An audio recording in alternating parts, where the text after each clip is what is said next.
Assalamualaikum warahmatullahi wabarakatuh. Perkenalkan, nama saya Dian Ratnasari, NPM 101214442 dari kelas C9 Manajemen. Video ini dibuat untuk memenuhi tugas evaluasi tengah semester dari mata kuliah Pendidikan Agama Islam 2. Di video kali ini saya akan membahas sedikitnya tentang 3 materi. Yang pertama, Ma'rifatur Rasul, yang kedua, Hajatul Insan ila Rasul, dan yang ketiga, Ta'rif Rasul.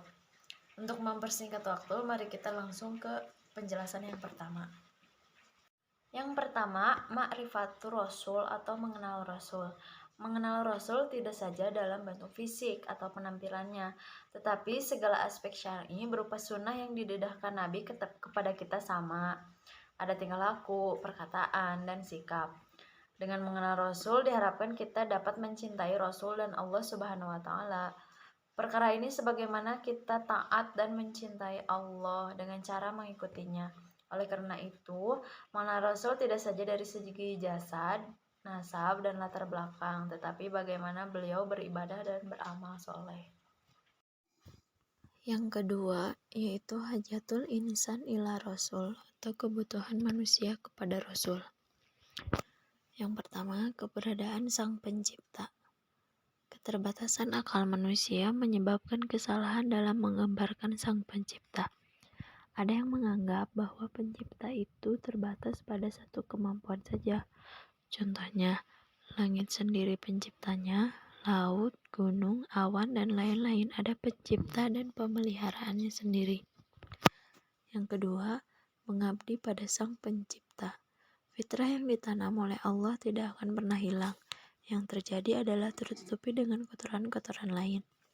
Oleh karena itu, manusia pasti mengakui bahwa di balik alam semesta yang megah dan teratur ini ada penciptanya.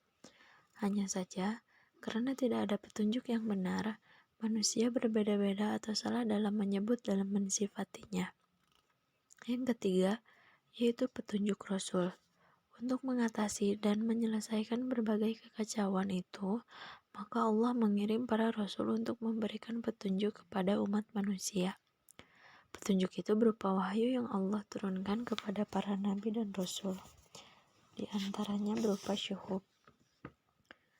Yang keempat, beribadah yang benar.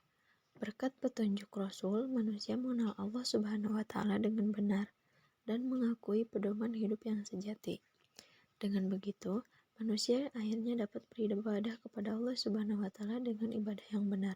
Sembahlah Aku saja, beribadah dengan memurnikan ketaatan.